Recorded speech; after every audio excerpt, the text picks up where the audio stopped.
வணக்கம். அடுத்து வந்து நம்ம பார்க்கக்கூடியது என்னன்னு பார்த்தீங்கன்னா, வரைபடத்தாள் மீது அதாவது வரைபட பலகையின் மீது நம்ம வரைபடத்தாள வந்து எப்படி வந்து நம்ம ஃபிக்ஸ் பண்ண போறோம் அப்படிங்கிறத தான் பார்க்க போறோம். ஸோ நம்ம ஏற்கனவே பார்த்துருந்தோம். வரைபட பலகையினுடைய சைஸஸ் பார்த்துருந்தோம். வரைபட தாளினுடைய எல்லா சைஸஸுமே பார்த்துட்டோம்.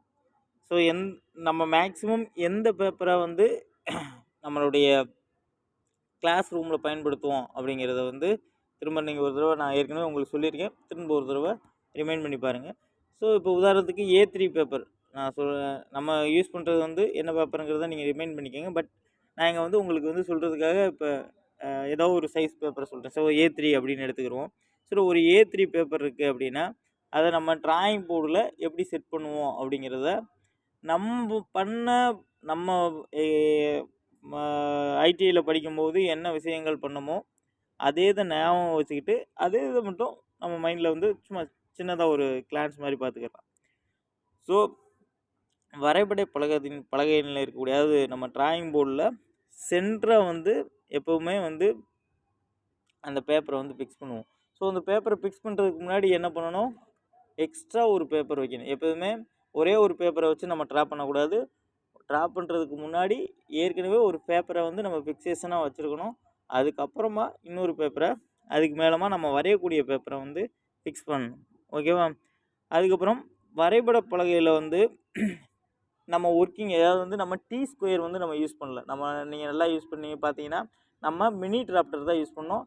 T² வந்து நம்ம யூஸ் பண்ணல. இங்கே வந்து இவங்க வந்து என்ன கொடுத்துருக்காங்கன்னா T² யூஸ் பண்ணும்போது எப்படி பண்ணுவோம் அப்படிங்கிறத கொடுத்துருக்காங்க. பட் நம்ம T² யூஸ் பண்ணாதனால நமக்கு அதை பற்றி தெரியாது. பட் நம்ம மினி டிராஃப்டர் யூஸ் பண்ணியிருப்போம். மினி டிராஃப்டர் யூஸ் பண்ணும்போது அந்த ட்ராயிங் போர்டோட டாப்பில் வந்து அதை லாக் பண்ணி வைப்போம் இல்லையா? லாக் பண்ணிவிட்டு அதுக்கப்புறமா நமக்கு தேவையான வரைபடங்களை வந்து வரைவதற்காக நம்ம பயன்படுத்துவோம். அதே தான் இங்கேயும் நீங்கள் T² என்ன பண்ணணும், நம்மளுடைய ட்ராயிங் போர்டில் சென்டராக வந்து ஃபிக்ஸ் பண்ணி வைக்கணும். ஸோ T² வந்து எந்த லைன்ஸ் மட்டும்தான் வரைய பயன்படும், ஹரிசாண்டல் லைன்ஸ். அதை வந்து எப்பயுமே வரக்கூடாது. T² வந்து ஒன்லி ஹரிசாண்டல் லைன் மட்டும்தான் நம்மளுக்கு வரைய முடியும். வெர்டிக்கல் லைன் நீங்கள் வரையணும் அப்படின்னா அதுக்கு வந்து என்ன பயன்படுத்தணும், செட்². அதை வந்து மறக்கவே கூடாது. ஓகேவா? ஸோ T²னாலே வந்து ஒன்லி நமக்கு ஹரிசாண்டல் கோடுகள் மட்டும்தான் வரைய வந்து பயன்படும். ஸோ இதில் வந்து T² கொடுத்துருக்காங்க. ஸோ நீங்கள் மினி டிராஃப்டரே நினச்சிக்கோங்க. ஸோ நமக்கு தேவையான டிராஃப்டரை வந்து நமக்கு தேவையான இடத்துல ஃபிக்ஸ் பண்ணி வச்சுக்கிறோம் அப்படிங்கிறத ரெண்டாவதாக வச்சுக்கோங்க. அதுக்கடுத்து இதில் வந்து என்னென்னா நம்ம ஓரியன்டேஷன் சொல்லுவோம் இல்லையா? அதாவது ஓரியன்டேஷன் மீன்ஸ் அது கரெக்டாக நம்ம வந்து கீழே இருக்கக்கூடிய அந்த பேப்பருடைய இதை வந்து நம்ம நேராக செட் பண்ணி வைப்போம் இல்லையா?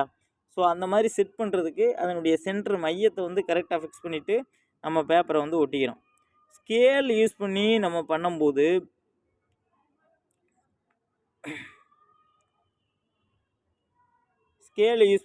நம்ம வந்து மார்ஜின்ஸ் போடுவோம். ஸோ இந்த மார்ஜின்ஸ்னால் என்னங்கிறது வந்து பார்த்திங்கன்னா நம்மளுக்கு வந்து ஒரு A3 பேப்பர் இருக்குது அப்படின்னா அதை வந்து உள்ளே வந்து ஒரு மார்ஜின் போடுவோம்.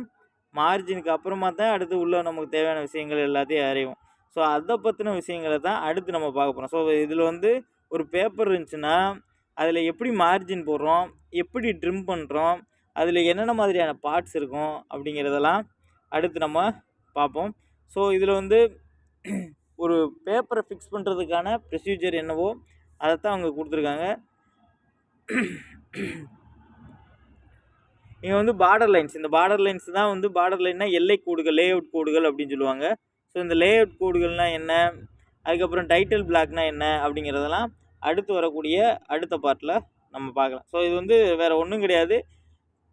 நம்மள்கிட்ட இருக்கக்கூடிய டிராயிங் பேப்பரை டிராயிங் போர்டில் எப்படி செட் பண்ணணும், நம்மளுக்கு தேவையான உபகரணமான T² அல்லது வந்து மினி டிராஃப்டரையோ பயன்படுத்தி எப்படி வந்து அந்த பேப்பரை அலைன் பண்ணி கரெக்டாக நம்ம ஃபிக்ஸேஷன் பண்ணுறோம். ஸோ அந்த ஃபிக்ஸ் பண்ணுறதுக்கு பிடிப்பான்கள் சொல்லக்கூடிய செலோடேப்போ அல்லது வந்து கிளிப்ஸ் எது வேணாலும் பயன்படுத்தலாம். தம்பின்ஸுங்கிறது வந்து உங்களுக்கு தெரியும், நம்ம பெருவரில் வச்சு அழுத்துனீங்கன்னா உள்ளே போகிற மாதிரி இருக்கும். ஸோ நம்ம மேக்ஸிமம் தம்பின்ஸ் யூஸ் பண்ணல, செலோடேப் தான் யூஸ் பண்ணியிருக்கோம். ஸோ அதை வச்சு எப்படி நம்ம சென்டரில் வந்து ஒட்ட போகிறோம் அப்படிங்கிறத ஜஸ்ட் இமேஜின் பண்ணி பார்த்துக்கோங்க. புரியுதா? ஸோ இது வந்து ஒரு சின்ன பார்ட்டு. ஸோ அடுத்ததாக வந்து நம்ம இப்போ பார்த்தோம் இல்லையா, வரைபடத்தாளினுடைய லே அவுட்னா என்ன, இப்போ அந்த பார்டர்ஸ் அந்த எல்லை கோடுகள் வந்து வரைஞ்சோம் இல்லையா? ஸோ அந்த எல்லை கோடுகள்னா என்ன?